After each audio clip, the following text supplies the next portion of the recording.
This is Edwin Diaz. Most of you know him from this.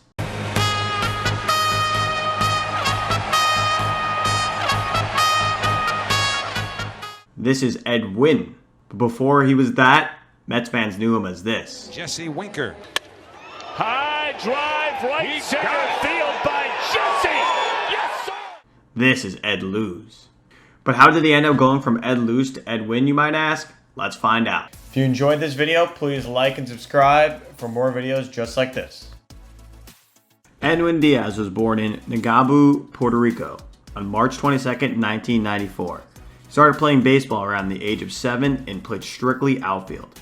During his teenage years, his dad made him try pitching, which he reluctantly did. Turns out, his dad was right, and he would become a full-time pitcher.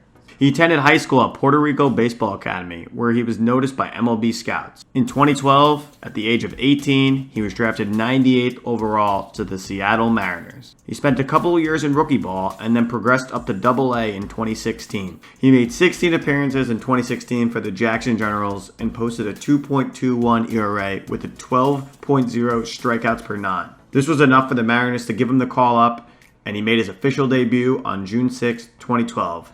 Where he threw one scoreless inning and recorded a strikeout. Edwin's career for the Mariners was very successful, with his best year coming in 2018.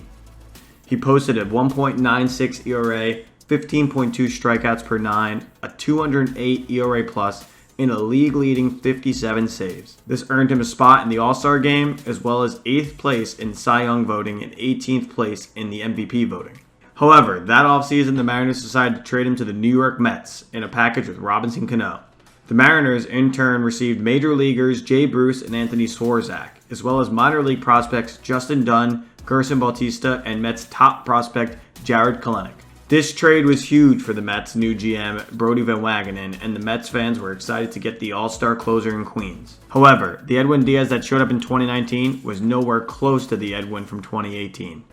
In his first year in Queens, he posted a 5.59 ERA, 15.4 strikeouts per 9, a 74 ERA plus, and only 26 saves. Mets fans have seen this story before, where a player is an all-star and suddenly becomes a bum, so fans are quick to judge Edwin in that 2019 season, and thus he earned the nickname Edlose Diaz. 2020 brought on the COVID-shortened season, where Edwin was more effective than 2019, but still blew 4 saves in just his 10 opportunities.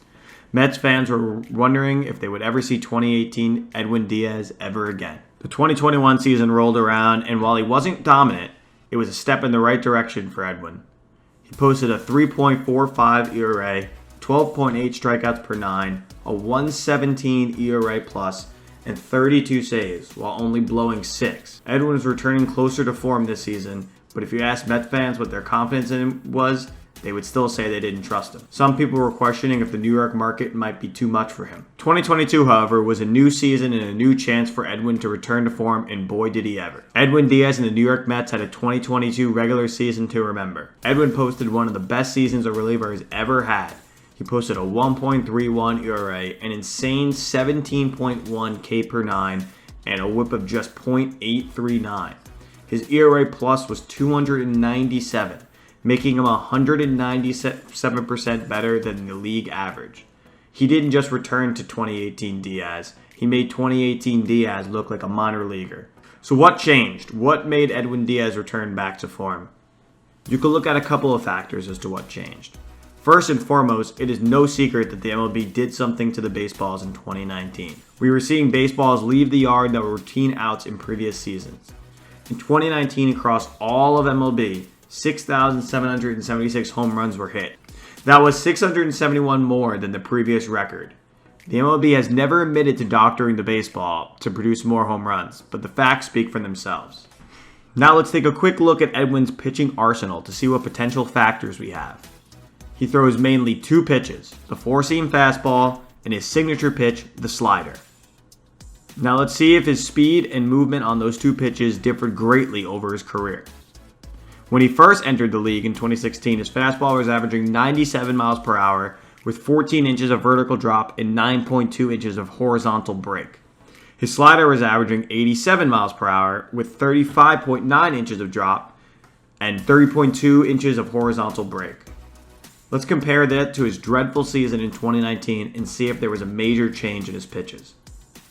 In 2019, his fastball averaged 97 miles per hour, 14 inches of vertical drop, and 12 inches of horizontal break.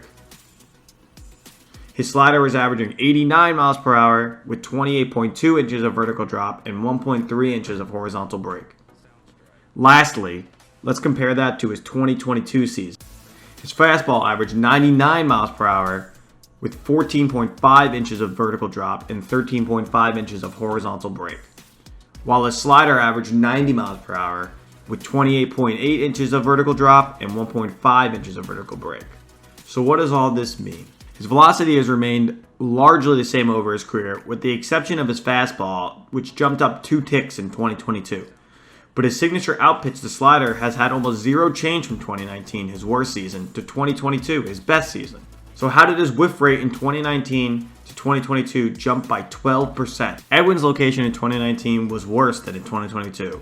His fastball in particular found the heart of the zone about 150 more times than in 2022. This mislocation led to a barrel rate of 10% in 2019 as compared to a 5.6% in 2022. His pitches were finding more barrels, and that combined with the juice balls in 2019 was leading to a big uptick in damage done. Could the answer really be that he just wasn't locating the balls well? But the location was never a problem for Diaz in his career.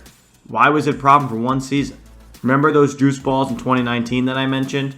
Well, there was yet another aspect of those balls that were different. Pitchers were reporting that the ball was rounder, the seams were lower, and the leather was smoother. So while Diaz was able to get his normal velocity and break, he was unable to effectively control the new, slicker baseball, and thus his location was off. And every time his location was off, he seemed to be punished for it. So back to Diaz's career progression. 2022 arrived, and with it came a shortened season and left not much time for Edwin to gain his confidence back. By the time 2021 rolled around, as I mentioned earlier, we started to see a much better Diaz. It brings much to reason that the 2019 juice balls really hurt Edwin's confidence. Now there is another reason that could have sparked this immaculate season from Diaz in 2022. That would be the return of his walkout song Narco by Blaster Jax and Timmy Trumpet.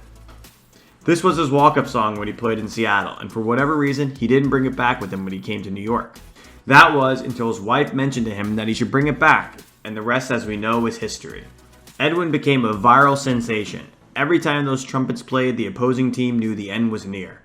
It got so big that the Mets network SNY wouldn't even cut the commercial when he was coming into the game. They would have a cameraman following Diaz as he made the trot from the bullpen onto the field. Edwin blew just 3 saves in 2022 thanks to the trumpets. Eventually, Timmy Trumpet himself had to come see Edwin live.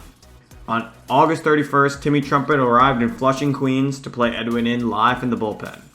The crowd erupted as Timmy played him in, and Edwin shut down the Dodgers for a big victory for the New York Mets.